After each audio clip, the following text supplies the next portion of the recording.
En 1972, André Underfrank señalaba que el subdesarrollo en las sociedades latinoamericanas estaba determinado por una relación de dependencia y subordinación a las metrópolis europeas y estadounidenses. A las clases dominantes latinoamericanas, incapaces de implementar un proyecto nacional autónomo y de articular una conciencia de clase propia, las denominó lumpenburguesía. Los integrantes de esta clase están profundamente interesados en mantenernos en un estado de miserable atraso del que solo el comercio extranjero saca ventajas y que podríamos denominar lumpendesarrollo. Después de más de una década de gobiernos progresistas y de integración latinoamericana, parece que vuelven las derechas a América Latina. Hoy hablamos de eso, aquí, en Fort Apache.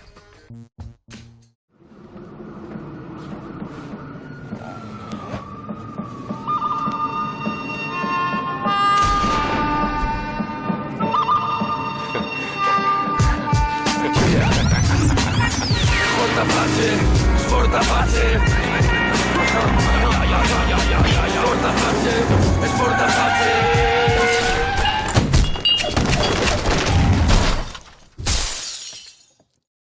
Esta noche en Fort Apache hablamos del giro a la derecha en América Latina. Para ello contamos con 5 invitados, solo 5 hombres. Trataremos de que no vuelva a ocurrir. Pido disculpas por ello.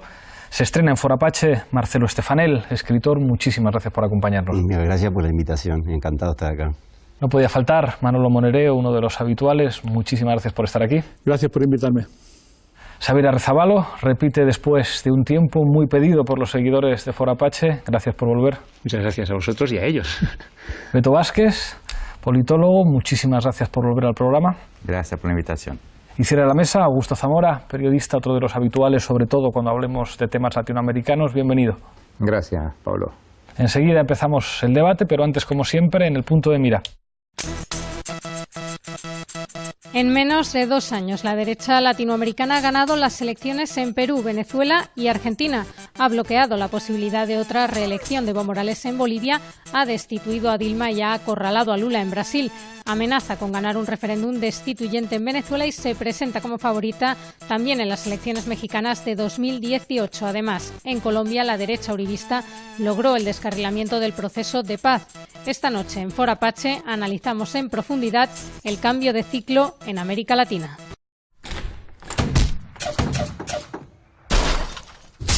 Empezamos, como siempre, en Fort Apache con la regla del minuto. Misma pregunta para los 5 invitados. Empiezo contigo, Marcelo. ¿Qué está pasando en América Latina?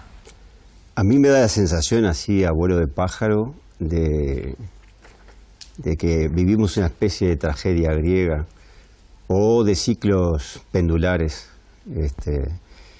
Y la primera explicación así que se me ocurre, mirándolo como uruguayo, ¿no? Y es que somos muy malos administradores, la gente de izquierda, digamos, ¿no? Fuimos oposición décadas. En el caso de Uruguay, después de un proceso político larguísimo, el Frente Amplio se funda en el año 71, tiene una votación de 11%, no más de eso, casi testimonial, y después de la dictadura durísima que vivimos, seguimos en esos porcentajes, pero poco a poco, en un proceso muy interesante, llegamos al gobierno del año 2005 por primera vez. Y la derecha, que ya llevaba más de un siglo gobernando, se dio en la realidad esto. La izquierda parecía muy tímida al gobernar, muy inexperiente, se notaba. Y la derecha se notaba que no sabía hacer oposición. O sea, al cambiarse los roles se daba un fenómeno muy interesante de observar, ¿no? Te tengo que recordar que esta primera parte es un minuto solo, luego ya hay mucho más tiempo. Manolo, tu minuto.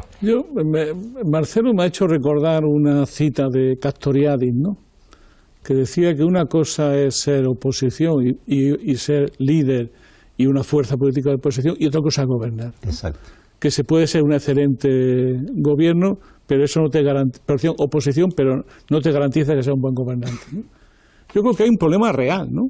En estos procesos, que son muy complejos y cada cual tiene su propia legalidad, que yo creo que es la izquierda y el gobierno. Es decir, ¿qué significa gobernar? ¿Cómo se gobierna? ¿Qué perspectivas, qué límites tiene la política económica? ¿Cómo superarlo? ¿Qué relación con los movimientos sociales? Yo creo que en un marco muy general, eso es lo que ha ocurrido. Es decir, se podría decir que estamos llamando podemos vivir ahora como las promesas incumplidas de un proyecto de transformación social, ¿no? Y yo creo que eso es lo que explica, a mi juicio, una gran parte de este giro a la derecha que vemos en América Latina, ¿no? Gracias, Manolo. Xavier. Bueno, yo en primer lugar precisaría una cuestión muy manida pero imprescindible hablando de América Latina, que tiene que ver con su heterogeneidad, ¿no? Es decir, no discrepo de la existencia evidentemente de tendencias que se internacionalizan allí, por así decirlo, incluso más que allí, pero matizaría eso en primer lugar. He tenido la suerte, por circunstancias laborales, por varios congresos y un seminario, de estar en las últimas 5 semanas sucesivamente una en Brasil, una en México y una en Colombia, ¿no? Y el denominador común, en realidades muy distintas, era lo que yo definiría como la voluntad política de la población, particularmente de la población joven, de irrumpir, de movilizarse, ¿no? Las manifestaciones del 7 de septiembre del Grito de los Excluidos fueron, yo estaba en Recife, espectaculares. Está el plebiscito el día 2, es verdad, pero las movilizaciones del día 5 son gigantescas, ¿no? Y convocadas por los jóvenes en particular, ¿no? Es decir, yo impugnaría un poco la idea de derechización, que a veces me parece que es más la coartada para quienes no quieren hacer nada y se amparan por ello, ¿no? Y luego también, si hay oportunidad, hablaremos una idea de cuadratura del círculo, es decir, pensar que se puede simultáneamente conciliar las políticas de ajuste y a la vez respetar los mandatos populares, finalmente, en cuanto se cae el precio del petróleo, se desmorona. Gracias, Xavier. Beto. Bueno, yo creo que efectivamente y la coyuntura económica desfavorable es un punto central para explicar, o sea, la economía sigue siendo muy determinante a la hora de definición de lo político en América Latina. Por supuesto, sin dinero es difícil hacer las cosas. Pero también, claro, gobernar es defraudar. Y entonces, claro, los proyectos de transformación generan frustraciones. Pero yo creo que sí, Marcelo, esos gobiernos... Nosotros gobernamos muy bien en América Latina. Yo creo que ahí está la explicación, no en un mal gobierno. Yo creo que esos gobiernos, por supuesto que tienen errores, y después podemos hablar más en detalle, pero la verdad que los gobiernos se enfrentan ahora, lo que a mi sensación, no es un proceso de derechización, sino más bien que el proyecto autoritario vuelve a poner la careta para afuera. Juntarse con lo que podría ser el proyecto neoliberal para dar batalla frente a un proyecto democrático popular en América Latina, porque se ven que aunque hagan algunas cosas malas, por las urnas sería muy difícil quitarlos, entonces empieza un proceso de golpe. Gracias, Beto. Augusto. Yo quiero volver a una idea que he planteado aquí varias veces, y es el tema del Estado oligárquico. En América Latina no existen estados nacionales como existen en Europa. Existen estados que han sido hechos por y para las oligarquías y que ningún movimiento de izquierda, con excepción de la Revolución Cubana, ha logrado suprimir o efectivamente terminar. De manera que las oligarquías siempre mantienen unas cotas altísimas de poder que en los tiempos modernos se ha manifestado en el control, en algunos casos casi monopólico, de los medios de comunicación. Y entonces, por esta vía, ellos tienen una capacidad enorme de hacer daño. Entonces aquí se juntan, más que un problema de mal gobierno, un problema de debilidad de los gobiernos de izquierda en relación a la oligarquía y sobre todo una pérdida de control de los medios de comunicación. Hay una cuestión que quiero introducir, porque es verdad que cada país es una realidad diferente, pero yo creo que hay algo que yo lo vivo como un golpe moral. Y en este programa hicimos un debate sobre el referéndum en Colombia. El referéndum en Colombia significaba algo histórico en términos geopolíticos también, y aquí analizábamos lo que significaba no solamente ese acuerdo que se produce entre las FARC y el gobierno de Santos en La Habana, sino incluso el papel de Estados Unidos como un posible garante de la viabilidad del acuerdo, la posible interacción que podía haber con los paramilitares como mayor peligro para el proceso de paz. Pero claro, daba la impresión de que el referéndum iba a ser un gran espectáculo de fuegos artificiales de éxito del proceso de paz, en el que llega allí el rey de España, llegan representantes de todo el mundo y de repente el susto del uribismo que gana el no. Eso es un golpe moral para la izquierda en América Latina terrible. Yo me acuerdo en el programa Pablo, si me permite la anécdota, Off the Records, nosotros comentábamos, no, pero es que el referéndum, la preocupación era garantizar que aunque hubiera una abstención muy grande, ¿no? Off the Records hablábamos antes del programa, pero una vez garantizada que aunque hubiera gran abstención, podría valer el resultado. Porque y ahí aún decíamos, pero va a ganar. Que se gana, y ahí claro. el chiste que hacíamos, bueno, y el Brexit, porque había pasado una semana. Sí. Sí. Entonces, o sea, me acuerdo que era justa esa la anécdota, pero yo creo que eso se infiere, por eso que decía que una vuelta de... hay 3 autores, una brasileña, Evelina Dagnino, Alberto Olvera, que es un mexicano, y Aldo Panfiqui, que es un peruano, que escribieron un libro que se llamaba La disputa por la democracia en América Latina, donde ellos ponen algunos marcos que me parece muy interesante. Ellos ponen una perspectiva gramsciana de decir, no, hay proyectos en disputa en América Latina, un proyecto neoliberal, un proyecto que ellos llaman democrático participativo, ¿no? Yo prefiero llamar democrático popular. Y decía, hay un tercer proyecto que sería un proyecto político en cuanto a perspectiva de visión de futuro, pero también cultural, que sería el autoritario, que decían, está en forma latente, no está cancelado, pero por el momento está suspenso. La sensación que tengo es que hubo la necesidad de una rearticulación de este proceso autoritario que va a llevar con el proyecto neoliberal como única forma de dar batalla al proyecto democrático popular, y que para lograr eso van, como decía Augusto, van a articular los medios de comunicación, el poder judicial y los parlamentos para intentar quitar los gobiernos, los ejecutivos progresistas de América Latina. Pero el coste para poder desconstruir estos gobiernos es un proceso de fascismo social. O sea, no solo que esos estados que van a intentar desde esos espacios golpes, es que tienen que generar una voluntad popular muy complicada. O sea, en Brasil, el clásico de las últimas elecciones, la gente salía con una camiseta roja, una mujer en una bicicleta en la ciudad de São Paulo, y la pegaban por eso. O sea, y ese es un ejemplo entre tantos, y pasa un poco eso por América Latina. O sea, sale del armario un malestar de las élites que tuvieron que gobernar 10 años con gente que nunca imaginaron que pudieran gobernar. Xavier. Yo tuve la suerte de que llegué a Bogotá justo el día 2, a mediodía, ¿no? Y lo primero que llamaba la atención era, claro, lo digo con cierta perspectiva, ¿no? Un poco en la distancia y sobre todo en el tiempo, ¿no? Era la falta de rigor a la hora de analizar un proceso electoral. Ellos lo reconocían después, ¿no? Es decir, ¿es que no conocemos acaso nuestro país? Es decir, tengo una anécdota de enero del 90, cuando en las primeras elecciones con el Frente Sandinista se presenta la UNO, ¿recordáis, no? Mi director de tesis, Pepe Deniz, ¿no? El tipo tiene que ir a dar una conferencia celebrando, ¿no?, una fiesta del triunfo sandinista, y se encuentra con el dilema moral de que cuando pone los papeles sobre la mesa constata que es imposible que el Frente gane las elecciones en un contexto de devastación económica, la guerra, etcétera, ¿no? Entonces, es lo primero que llama la atención. Pero lo segundo, y sobre todo, y sobre esto creo que podríamos discutir, es que ni el sí garantizaba nada, ni el no impide nada. Esa idea, no menosprecio, obviamente, un resultado puntual con todo el carácter simbólico y más que simbólico que tiene, pero insisto, ni el sí eludía problemas de fondo que no son cualesquiera, y aquel que pensara que lo que estaba consignado en el acuerdo por un voto sí iba a ponerse en marcha inmediatamente es una perspectiva ilusoria, ni a la inversa tampoco. Y creo que ahí lo interesante, aparte de la movilización que responde, sobre todo esa erupción de los jóvenes, creo que el elemento importante tiene que ver con que no podemos olvidar elementos profundos de las raíces de los procesos, porque el golpe de Estado en Brasil se da desde el Poder Judiciario, que tiene que ver con el hecho de que hay una dictadura no derrotada, del mismo modo que aquí en España hay un partido franquista corrupto hasta el tuétano que sigue teniendo varios millones de votos porque sigue habiendo una base material, no ya ideológica, sino material en relación con el poder bancario, con las Fuerzas Armadas, con la judicatura, y eso no es una cuestión cualquiera. No pretendo resolverlo de hoy para mañana, ni mucho menos, pero sí consignarlo. Y con el territorio. Y con claro, pero digo, consignarlo, porque si no, estamos haciendo un análisis muy, finalmente, con todo respeto, pero muy superficial. En Colombia hay un elemento, la ilusión. Es decir, en cualquier contexto que paren los tiros en sí mismo desarrolla ilusiones, ¿no? Pero insisto, las espadas están en todo lo alto, ¿no? Y eso yo creo que es lo positivo, es decir, los procesos sociales abiertos, pero también con raíces profundas. Manolo, Marcelo y Augusto. Me gustaría, hablando de la heterogeneidad estructural, hablar de la heterogeneidad de los procesos en América Latina, creando una división, ¿no? Creo que nos podría ayudar pedagógicamente, ¿no?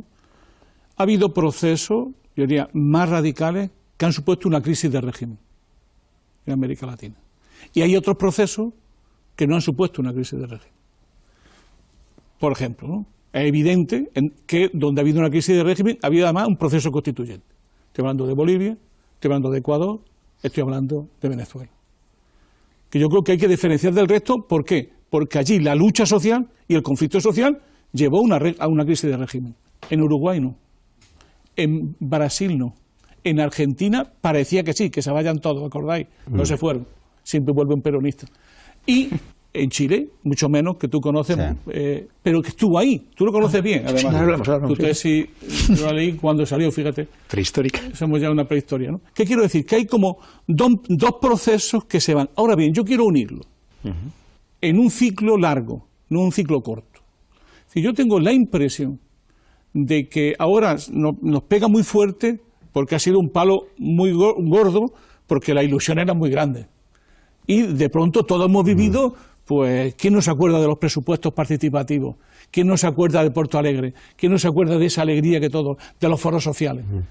Pero todo ese mundo nos ha alimentado a nosotros, como izquierda europea, nos ha alimentado en España, no ha seguido alimentando. Ahora bien, yo creo que eso no ha desaparecido. Es decir, yo creo que lo que estamos viviendo es un ciclo largo de movilización social y de lucha por la independencia de los países, que tiene que ver mucho con lo que Augusto antes ha planteado, es decir, la enorme asimetría de poder que hay en estas sociedades y la inmensa desigualdad de poder que hay, que cuando llega al gobierno el poder que tiene es muy pequeño.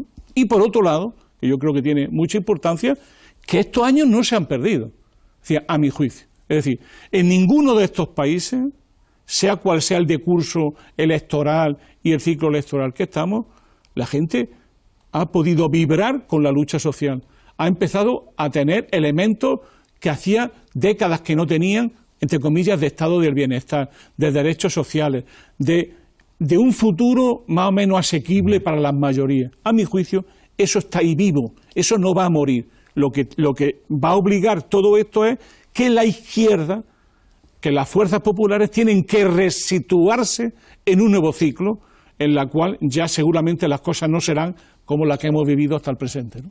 Marcelo. Yo voy un poquito más atrás, como latinoamericano y como uruguayo. Me parece que cuando yo era joven, empecé a militar, América Latina era excepcionalmente, excepto algunos países, una dictadura entera, ¿no? Los golpes de Estado estaban al día, desde joven Argentina al lado era un militar tras otro. Uruguay era una democracia ahí rara, nos llamaban la Suiza de América.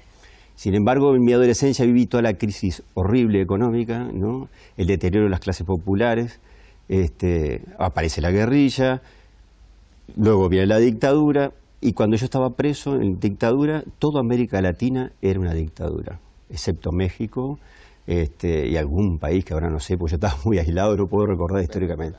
De Venezuela también, exactamente, con Andrés Pérez en aquella época yo estaba preso. Luego empieza cambia cuando a Jimmy Carter es como un quiebre en la política norteamericana, con los derechos humanos, etcétera, etcétera. Paran los golpes de Estado apoyados por Estados Unidos, por lo menos en América Latina, excepto Reagan después en Granada, y vieron como un renacer de las democracias muy endebles, pero renacen.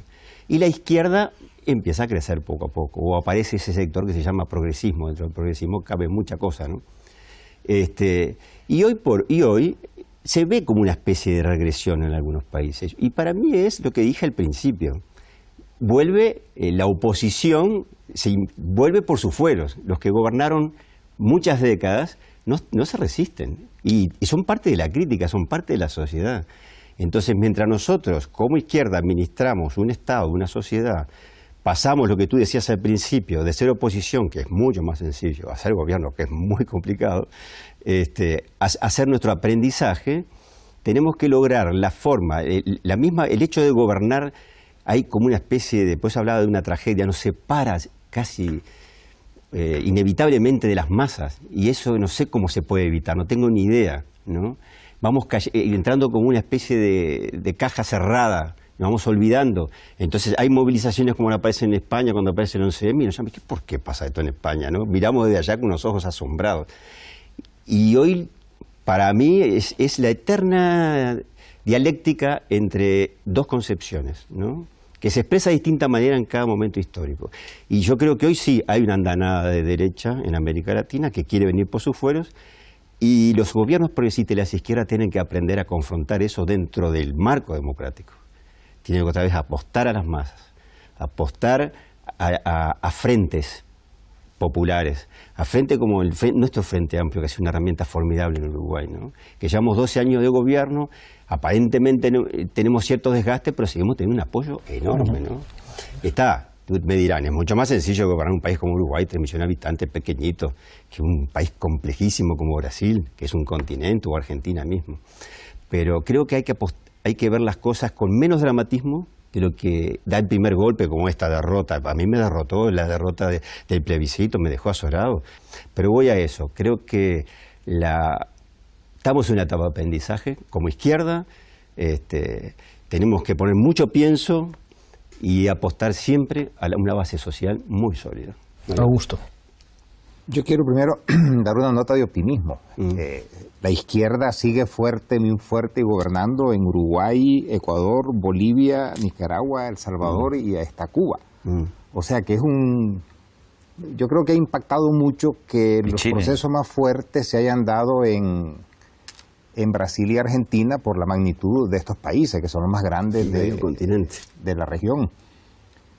Pero yo vinculo esto a dos fenómenos.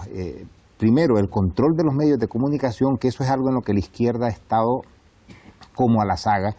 En Perú, un grupo económico tiene el 74% del control de los medios de comunicación, o Globo en Brasil tiene casi el 60%. Entonces, es un bombardeo que a mí me recuerda también en cierta medida España. O sea, uno se pone a ver la televisión, los programas, los tertulianos, el 99% son todos de derecha bombardeando siempre con el mismo mensaje.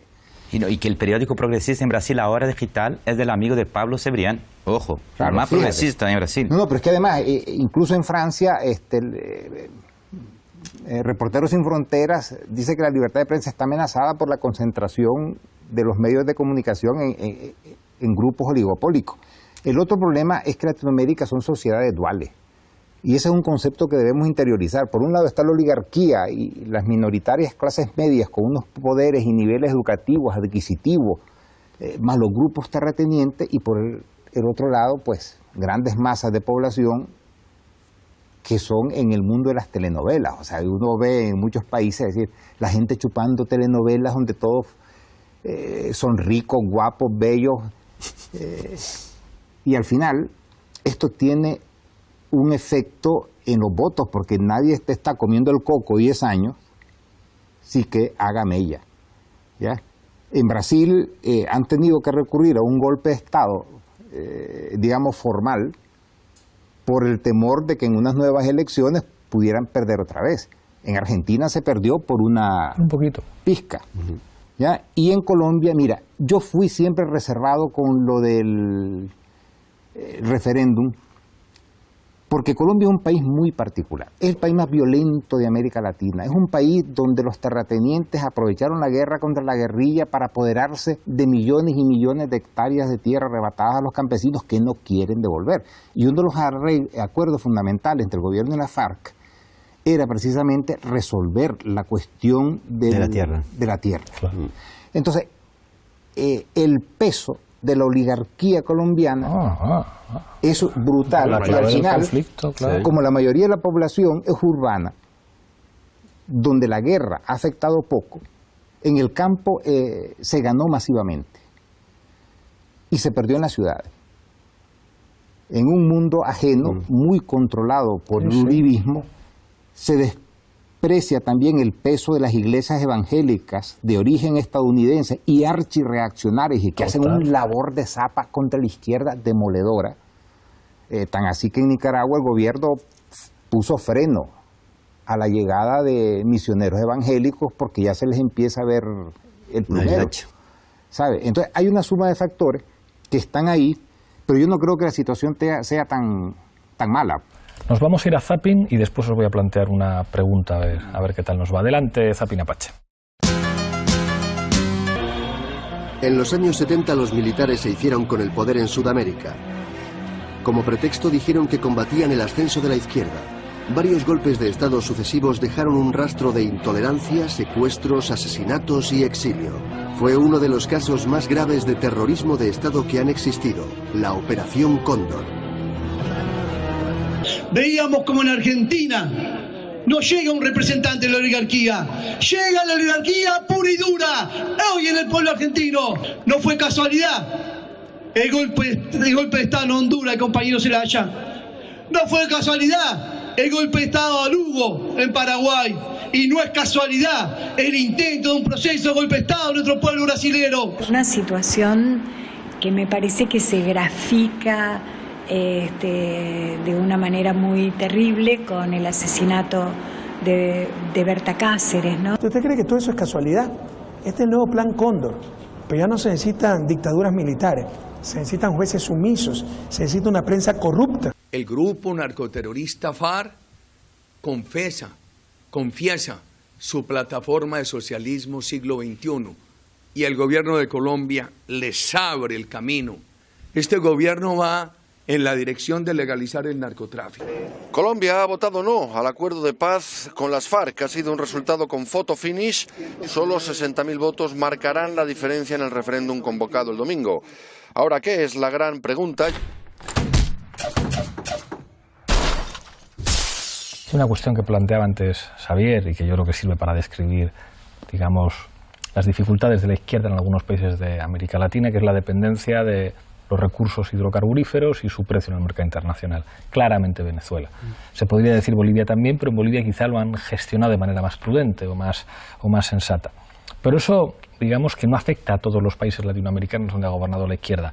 Hay otro caso que yo creo que es diferente a todos los demás, que es Colombia. Digamos que las guerrillas latinoamericanas habían sido históricamente derrotadas y el único sitio en el que no es Colombia.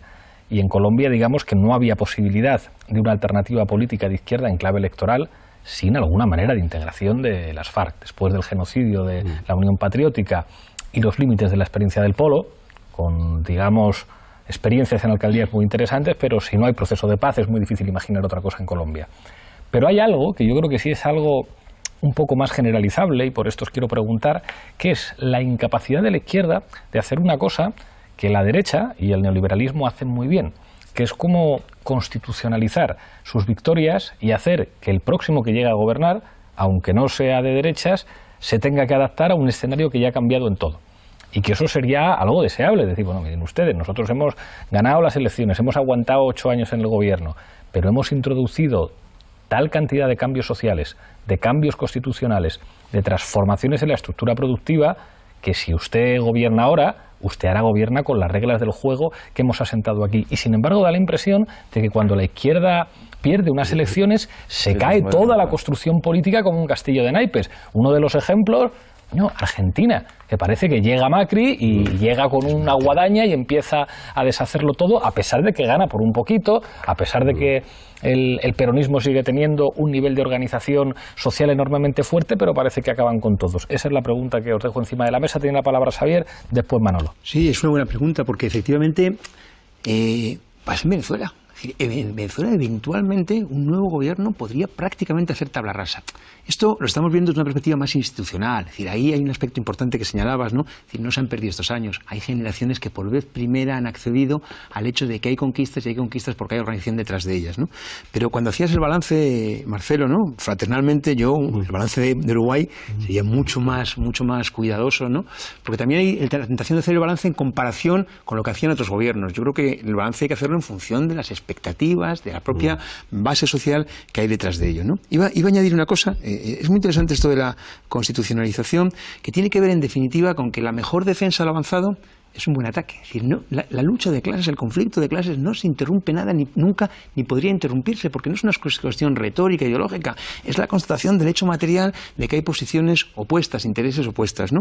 Y sin embargo yo creo que hay dos elementos, los enuncio solamente, uno muy sugerente, decíamos Colombia, comentabais elecciones en Estados Unidos y el propio Brexit, ¿no? ¿Cuál es uno de los denominadores comunes, ¿no? Las burguesías respectivas, pseudo-burguesía en el caso colombiano, oligarquía terrateniente, divididas, ¿no? Es decir, la ausencia de un plan ordenado para tratar de poner en marcha. Eso no es una cuestión cualquiera, ¿no? Que no haya una alianza histórica de clase que de alguna manera confluye en el Estado, ¿no? Lo que hemos tenido en Europa. Y el otro elemento, solo por enunciarlo, es como contrapunto la experiencia chilena reciente, porque Chile era la concertación, cordillera, océano, invierno, desierto, hielo y el aislamiento. No, pero no tanto la concertación, sino cómo en Chile, que además tiene un carácter simbólico, el ejemplo imitar, el milagro, cómo de lo que se rompe es ni más ni menos que las AFPs, ¿no? Las AFPs, por una parte, tienen el contenido material de la destrucción en solamente 7 meses, entre octubre de 80 y mayo del 81, de una conquista histórica de decenios, la seguridad social, esa destrucción con gente verdaderamente impresentable, ¿no? Como José Piñera, hermano del expresidente, primera fortuna chilena amasada ante la dictadura, el que venía aquí, Fundación BBVA, a vender las virtudes de desmantelar el sistema de seguridad social, porque no puede haber seguridad social privada. Si se liquida, será otra cosa, no puede haber por definición. Bueno, pues en Chile irrumpe en la lucha contra las AFPs.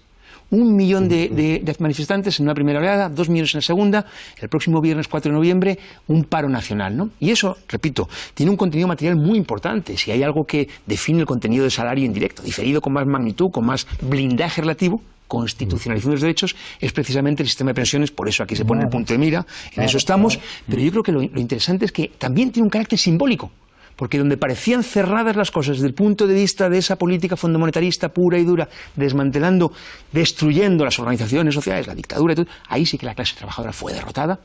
Sin embargo, irrumpe, renace particularmente a partir de los jóvenes de secundaria, la revolución de los pingüinos de 2010, que es precisamente la menos probablemente controlada, encorsetada, pero luego esta erupción de las FPs yo creo que reabre la discusión, digamos, si en algún momento, que comparto lo que señalabas, estaba cerrada. Manolo. Es que lo que tú decías era muy pertinente, ¿no? Porque decía, cuando la izquierda llega, se encuentra que el destrozo tal que ha hecho el neoliberalismo es de tal magnitud que el poder que te dejan es muy poco. Y tienes muchas dificultades para cambiarlo porque el poder que te dejan es muy poco. Curiosamente, el paradigma de eso ya no es América Latina, es Grecia. Efectivamente. Donde cuando llegas y no hay poder. Entonces, el problema que hay es que, por un lado, el neoliberalismo llega a América Latina de manos de la dictadura. Es decir, en América Latina es una guerra armada contra el pueblo organizada por la burguesía y un actor que todavía no ha aparecido en la conversación, que es Estados Unidos. Claro. Todavía no hemos hablado de él en esta historia. Por tanto, lo que hablaba del Plan Cóndor tiene mucho que ver con una guerra de clases declarada por la oligarquía, con el apoyo norteamericano, contra los pueblos que son los que derrotan e imponen mano militar y el modelo neoliberal.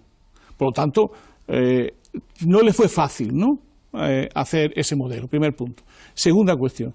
La segunda cuestión tiene que ver también con temas que curiosamente cada vez son más similares aquí, como es natural, que es ¿qué haces cuando llega al gobierno?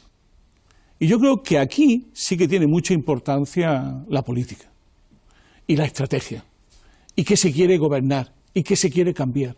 Tengo la impresión de que, excepto en 3 países, no ha quedado nunca claro qué querías cambiar y hacia qué modelo vas. Es decir, algo que le gustaría a Xavier, ¿no? ¿Qué programa de transición, qué mecanismo de pasar del gobierno a tener poder, ¿no? Y yo creo que eso ha sido clave en 2 puntos. Uno, la desconexión que tú decías con las masas, es decir, no se ha organizado un poder popular o un contrapoder social firme desde que se está en el gobierno, o no se ha incentivado que se dé. Y la segunda es el no entrar en las transformaciones del propio Estado. Es decir, no se ha democratizado el Estado, no se han creado mecanismos de nueva institucionalidad, ni siquiera se han podido hacer reformas fiscales capaces. Es decir, ni siquiera se ha logrado recaudar impuestos adecuadamente.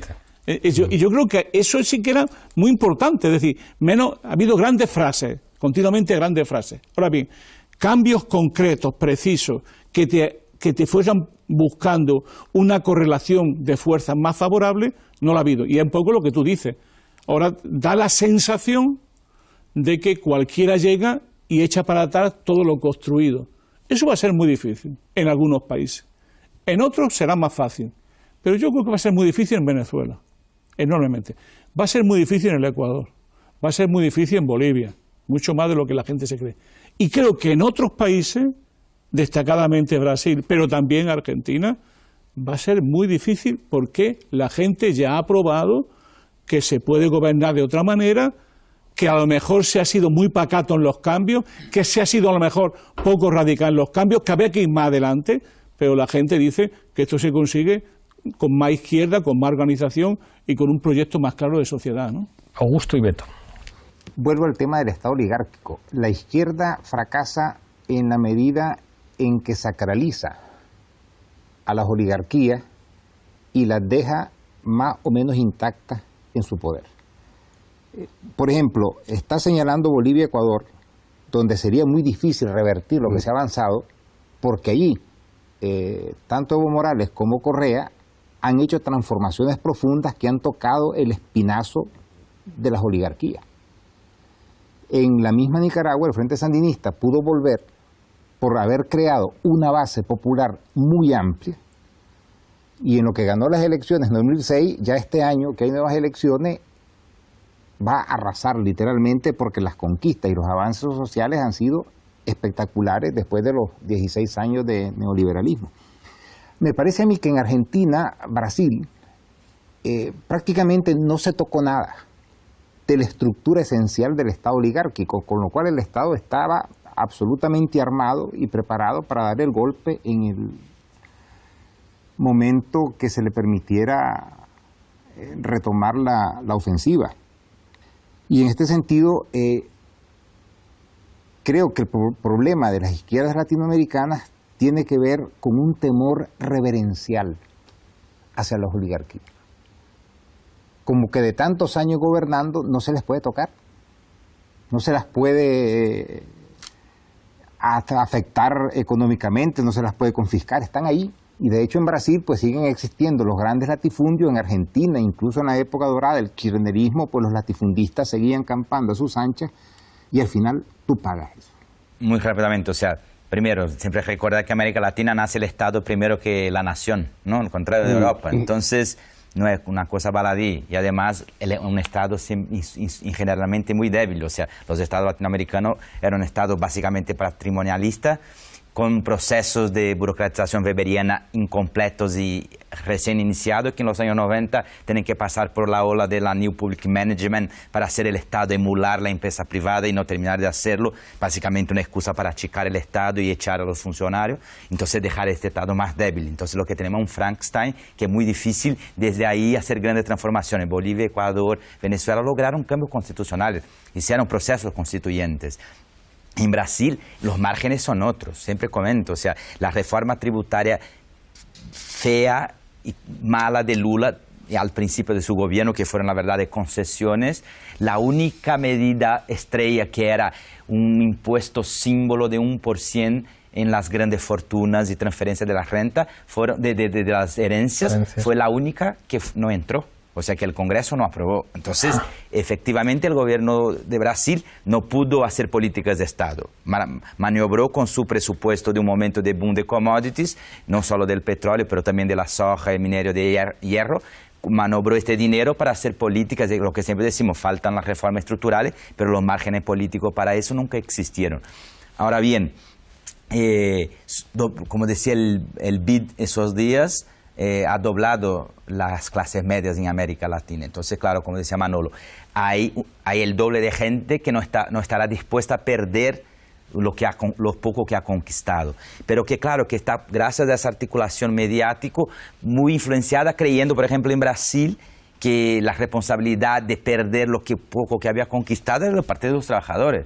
No se da cuenta de una articulación de una oposición que dejó un gobierno sin poder gobernar 2015, 6 meses. La primera sesión parlamentaria de 2015 en Brasil fue en mayo. Entonces, o sea, en Argentina 3/4 de lo mismo. O sea, ese proceso de construcción de un relato narrativo desde los medios, donde imputa a un gobierno que ha generado una serie de victorias sociales, a él el responsable por una coyuntura económica. Claro que tiene errores, ¿no? Pero no es el responsable de todos los males ni de los inventores de la corrupción, como se intentaron vender en esos casos. Y de ahí es interesante porque ese relato, como decía, no solo es del fascismo social, la otra parte de la moneda cuando viene el problema de una crisis económica internacional es la cuestión de la desafección política y de la desafección hacia la democracia. El Latinobarómetro del último mes decía que en Brasil, por ejemplo, 36% de las personas defienden la democracia. Es decir, la gente dice, si tú me garantizas progreso económico, yo abro mano de la democracia. Y ese número habían llegado a casi 60 con Lula y vuelven a caer. O sea, ese relato construye en la sociedad una poca preocupación con la política, lo mismo, o sea, la figura del gestor como solucionador. Entonces, la figura de un tipo como Fox, que fue en México, o como Mac, como empresario, el nuevo alcalde de São Paulo. O sea, yo no soy político, soy gestor. Claro, no quiero saber de política. Si te garantizo la economía, a precio de tener menos democracia. O sea, la gente no se fue a la calle a cuestionar la destitución de Dilma, con la promesa de que va a tener un horizonte económico. O sea, nadie, las élites mismos dicen, preferimos ser república bananera, tener nuestra imagen internacional tocado, desde que garanticemos un rumbo económico que es lo que creemos de buena fe que sea lo mejor, neoliberal. Bien, pero, o sea, la democracia tiene muy poco valor. Yo creo que entonces, solo termino con eso, yo creo que esa es la gran batalla que la izquierda no ha dado. Yo decía el año pasado en la Universidad de Verano de la Complutense, un curso sobre Podemos, decía, yo estoy convencido que Podemos en España va a gobernar antes pronto que tarde. Va a gobernar por 10, 15 años, va a ser un gobierno muy bueno, y lo va a salir y va por la puerta chica si no aprende lo que con América Latina ahora. O damos una batalla por la cultura política efectivamente, o entonces luego tú formas las clases medias que te van a echar porque no se dan cuenta, creen que lo que vino fue regalado y que no hay que pelear por él, y pon un buen gestor para cambiar al político de turno. Y por el propio desgaste natural de gobernar. Sí, o sea, claro, que lo normal es que gobernar se gobiernas 8 o 10 años, pierde las elecciones. Yo creo que ahí está el asunto, porque yo tengo algunas discrepancias, francamente, no echarle las culpas rápidamente al neoliberalismo o a las oligarquías de turno, ya no lo comparto tanto. Creo que yo hago más hincapié en nuestra incapacidad como izquierda de agarrar el toro por las guampas. Y el toro por las guampas no es expropiar los medios de producción, es heredar como heredamos nosotros, un Estado fundido, deficitario. Entonces, cuando decíamos hoy, de oposición muy fácil, llegamos al gobierno, pero el mes que viene tenemos que pagar 750.000 pensiones, 250.000 salarios de empleados públicos, y en la caja no está el dinero, hay déficit. ¿Dónde conseguimos eso? Entonces, el Frente en su momento apostó a una ley de inversión muy buena, no que vengan capitales golondrinas, sino inversiones más en serio, porque no teníamos dinero para dar trabajo, para dinamizar la economía. Bueno, pasaron 12 años y pasamos de 32% de pobres y 10% de indigentes a un 7% de pobres, y desaparecieron los indigentes, ¿no? Hay trabajo, pasamos de 18% de desocupados en 2005 a un 6,5% de desocupación. Pero tenemos terribles carencias, fallamos en la educación, no supimos resolver, siempre en la oposición las sabíamos todas para resolver el tema de la educación. Somos gobierno y no lo supimos resolver, fracasamos en varios planos. Entonces la culpa ahí no las tienen los medios de producción, no las tienen los medios de comunicación, no la tiene la oligarquía, no la tiene el ejército, la tiene nuestra incapacidad. Y nosotros en parte llegamos, como izquierda, y en América Latina también llegó, por la incapacidad de la derecha, los errores acumulados de la derecha, y más nuestras propuestas inteligentes, correctas, militantes, luchadoras, llegamos al gobierno. Pero nos falta una enormidad porque no tenemos el poder, eso es de cajón, es de cajón que no tenemos. Entonces creo que en el proceso de las nuevas fuerzas que aparecen, de las nuevas generaciones, como apareció acá en España, como aparece en Francia, como aparece en Brasil, los jóvenes, millones, como lo vi en Egipto cuando la sublevación, yo estaba en Egipto cuando se sublevan, y si fui a la plaza y eran todos jóvenes, 20, 24 años. A ellos estamos obligados en América Latina. En lo que fallamos, que ellos aprendan, porque tienen nuevos desafíos, que son enormes. Porque hoy los medios de comunicación, cuando yo era joven, era muy fácil, eran 4 familias que tenían todos los diarios, canales de televisión, pero está Internet, ¿cuánto hace? Cualquiera puede subir un portal y construir un medio digital con muchísimo menos inversión de lo que se necesitaba en la década de los 60. Hay que poner cabeza, hay que poner ingenio, hay que poner inteligencia ante estos desafíos que yo creo que están mucho en nosotros y mucho menos en los demás. No sé si fui claro, pero ese es el aspecto un poco que pongo en oposición a Augusto, ¿no? Que en parte comparto lo que dice, ¿no? América Latina es una historia terrible, pero esta contraofensiva de la derecha en síntesis se debe porque está en su derecho, no se van a quedar quietos, obvio que van a luchar por volver por sus fueros, pero también están en nuestra incapacidad por resolver los problemas concretos, ¿no? Y la constituyente que hoy nombraron, constituyentes que hubo en Venezuela, que hubo en Ecuador, que hubo en Bolivia, nosotros la hemos propuesto en la fuerza política también, porque creo que sí es necesaria. No va a resolver todo, ni mucho menos. Yo no creo que un papel escrito resuelva, pero es necesaria porque hay cosas nuevas que pasaron que nos tienen que asegurar eso. A mitad de un Estado 5 años es muy poco tiempo, se necesita más tiempo. Estamos llegando al final, volvemos a la regla del minuto de conclusiones. Empiezo contigo, Augusto, minuto de conclusiones. No se resuelve los problemas confiscando alegremente, pero Uruguay ha hecho algo que no han hecho los demás países latinoamericanos, y es una revolución agraria que le ha permitido convertirse en el mayor exportador de alimentos en proporción a su tamaño. No hay democracia política sin democracia económica. Y uno de los problemas de la izquierda es que en vez de hacer una democracia económica real, ha recurrido al asistencialismo por no tocar las estructuras de fondo. Y eso en países con una baja recaudación de impuestos, dependientes de los precios de las materias primas, es una cuestión muy precaria. Y eso creo yo que es la deuda, la asignatura pendiente de la izquierda. Proponerse realmente hacer algo de fondo, duradero y que vaya al grano. Gracias, Augusto. Beto. Bueno, como tú comentabas, Pablo, evidentemente gobernar es defraudar, y yo creo que estoy de acuerdo, Marcelo, tenemos que hacer la autocrítica, ¿no? Que como la autocrítica a los gobiernos de izquierda se hace en todos los espacios mediáticos de este planeta, a veces también tenemos que tener un espacio para poner el contrapunto, pero estoy de acuerdo. Y yo creo que en ese sentido, para volver a pensar en un horizonte progresista, alternativo, popular, de izquierda para América Latina, es fundamental a la izquierda aprender con los signos de los tiempos. Por supuesto, yo creo que, como decía, el adversario tiene un matiz autoritario y eso no va a ser fácil, pero va a sufrir con sus errores. Y la gente ya sintió el gusto dulce de la fruta, ¿no? Y va a querer volver. Cuando se dé cuenta de quién puede volver a traerlo, va a estar al tanto. Pero para eso, claro, yo creo que la izquierda tiene que aprender con las buenas experiencias. Vuelvo a decir, no solo para Brasil, yo creo que para toda América Latina es fundamental una podemización. Y en el sentido de que hay que aprender, como acabamos de decir, y tú decías, dar la batalla en los medios de comunicación de forma inteligente. Gracias, Beto. Xavier. Bueno, yo creo que el punto de partida tiene que ver con que, digamos, ¿qué hacer? Más allá de que evidentemente no hay una salida para un país aislado, de lo que se trata es de cubrir las necesidades de la población y poner los medios para poder seguir cubriéndolas en adelante. Lo primero no es tan difícil, asistencialismo, misiones, lo que fuera. Lo segundo implica tocar hueso. Implica una orientación no de ruptura a priorística, pero que sí objetivamente va a señalar cuestiones que tienen que ver con algo que se señalaba en cuanto a la base material, ¿no? Y repito esta idea de que, en el caso venezolano, ¿cómo se puede defender lo avanzado? Siguiendo en una perspectiva de avance, no pretendiendo consolidarlo, que simplemente preparar el terreno para el desmantelamiento. Ahora, para mí el punto de referencia es discrepo de la idea de derechización. Por cierto, nunca se habla de izquierdización, ¿no? Discrepo de esta formulación, que me parece que es más bien coartada para quien no quiere hacer, por esa voluntad masiva, particularmente de jóvenes, como hemos señalado, de combatir, de pelear por sus condiciones de vida. Ahora, la tarea queda en el terreno de la organización. Una mención a Brasil, es decir, hay una pelea muy interesante frente a aquellos que dicen que al niño sucio se le tira a la basura, nosotros lo lavamos. Reconquistar, reconstruir el PT, que es un elemento que está sobre la mesa. Manolo.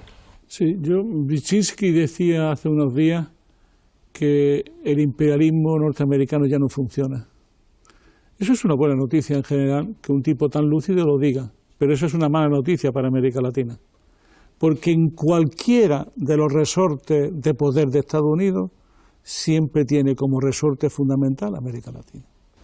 Y yo creo que uno de los silencios más fuertes de la época de Obama es que detrás de este giro a la derecha de los electorados, detrás del control de los medios de comunicación, está la mano persistente, aguda, inteligente y capaz de Estados Unidos. Es decir, sin esto no se entendería lo que está pasando. Tanto el poder suave como el poder fuerte.